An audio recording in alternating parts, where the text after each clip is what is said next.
Assalamualaikum warahmatullahi wabarakatuh. Adik-adik sekalian, hari ini kita akan belajar ilmu pengetahuan sosial atau IPS. Jadi ini nama saya sebagai pengajar guru IPS untuk kelas 1A, B, C, dan D. Nama saya Pak Milham, sarjana pendidikan, dan ini putus saya ya, biar adik tahu dan kenal. Oke? Baiklah, kita akan langsung saja membahas tentang materi pelajaran kita untuk hari ini. Ya, untuk bab 1 atau pelajaran pertama, kita akan membahas tentang manusia, tempat, dan lingkungan. Yang pertama, kita akan membahas tentang pengertian ruang dan interaksi antar ruang. Apa itu ruang? Jadi ruang itu adalah tempat di permukaan bumi baik secara keseluruhan maupun hanya sebagian yang digunakan oleh makhluk untuk tinggal. Artinya, jadi ruang itu bukan sebatas kita berada dalam suatu ruangan dibatasi oleh tembok-tembok atau dinding, ada lantai dan juga ada atap. Jadi ruang dalam konteks IPS itu bukan seperti itu. Yang dimaksud dalam ruang dalam konteks IPS itu segala tempat atau semua tempat yang ada di permukaan bumi, entah itu ada di daratan maupun di lautan, yang digunakan manusia atau makhluk hidup untuk sebagai tempat tinggal. Paham? Ya. Kemudian kita di sini ada interaksi antar ruang.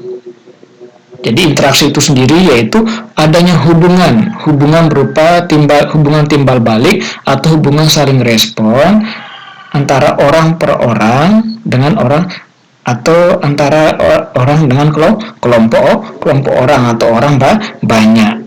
Jadi mereka saling, misalnya ada si A dan si B, yaitu mereka saling berkomunikasi, mereka bercakap-cakap, saling bercerita.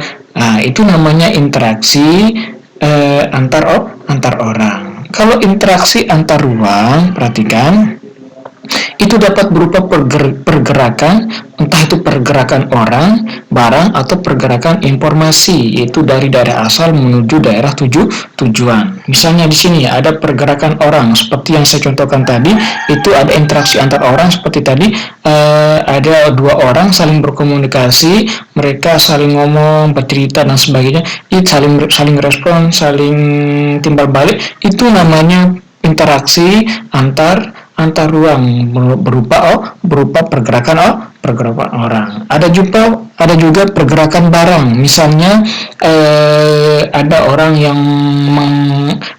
usaha semen, itu dibawa atau dikirim semennya ke toko-toko bangunan atau langsung ke tempat pembangunan misalnya pembangunan gedung atau rumah. Pergerakan barang itu juga dinamakan dengan interaksi antar ruang, karena barangnya berpindah dari satu tempat ke tempat yang lain. Paham? Nah, ada pula interaksi antar ruang berupa pergerakan informasi. Misalnya ada kejadian atau musibah banjir, kebakaran, gunung meletus. Bisa kita tahu misalnya itu musibah itu ada di bagian Jawa. Orang Lombok bisa tahu, yaitu lewat televisi, dari radio, dari koran, atau lewat HP atau smartphone. Nah, mereka bisa tahu lewat adanya media informasi. Jadi informasi itu bergerak, yang mulanya dari Jawa bisa kita tahu dari Lombok. Itulah namanya pergerakan informasi dari satu tempat ke tempat yang lain. Paham? Nah, untuk interaksi antar ruang itu sendiri, ada 3 kondisi yang memungkinkan atau saling bergantung hingga terjadinya interaksi antar ruang atau interaksi ke ruangan. Apa saja kondisi itu? Pertama, ada namanya kondisi saling melengkapi atau complementarity. Yang kedua, ada kesempatan antara atau intervening opportunity. Dan yang ketiga, ada namanya kemudahan transfer atau transferability. Ya, kita bahas yang pertama, yaitu kondisi saling melengkapi atau complementarity, yaitu kondisi saling melengkapi yaitu adanya suatu kondisi jika ada wilayah-wilayah yang berbeda komoditas atau barang yang mereka hasilkan sehingga terjadinya nanti hubungan timbal balik atau interaksi antar ruang. Coba lihat contoh yang ada di bawah ini, ada bagan, itu misalnya ada ruang A dan ruang B. Misalnya kita ibaratkan atau contohkan ruang A itu adalah dusun Tegal, kalau ruang B adalah dusun Pelempat. Misalnya orang Tegal menjual ikan, orang Pelempat jual sayur. Ketika orang Tegal menjual ikan, mereka butuh sayur untuk makan, misalnya mereka ingin makan sayur, kemana mereka pergi? Otomatis mereka pergi ke dusun Pelempat untuk beli sayur. Nah, ketika orang Lempat yang ada cuma sayur ingin makan ikan, maka mereka akan pergi ke dusun Tegal untuk beli ikan. Itulah namanya kondisi saling melengkapi, sehingga terjadilah interaksi keruangan atau interaksi antar ruang, karena orang yang ada di ruang A atau dusun Tegal itu bergerak menuju ke ruang B atau yang ada di dusun Pelempat. Begitu pula sebaliknya, orang yang ada di dusun Pelempat bergerak ke ruang A atau dusun Tegal, sehingga terjadilah yang namanya interaksi keruangan berupa pergerakan orang dan pergerakan barang. Paham? Atau contoh lain biar paham, misalnya ruang A ini, misalnya orang Tegal itu membuat roti dan orang Pelempat itu membuat baju. Nah, ketika orang Tegal membuat roti, sekarang tidak punya pakaian, ingin beli pakaian, kemana mereka pergi? Otomatis mereka akan mencari di dusun Pelempat yang menghasilkan baju atau pakaian. Nah, begitu pula sebaliknya, orang Pelempat yang ada cuma pakaian, sekarang ingin makan, mereka ingin beli roti, kemana mereka pergi? Otomatis mereka akan pergi ke dusun Tegal untuk beli roti. Jadi di sini ada pergerakan orang, ada juga pergerakan barang. Orang yang ada di dusun Tegal bergerak ke dusun Pelempat, begitu pula sebaliknya.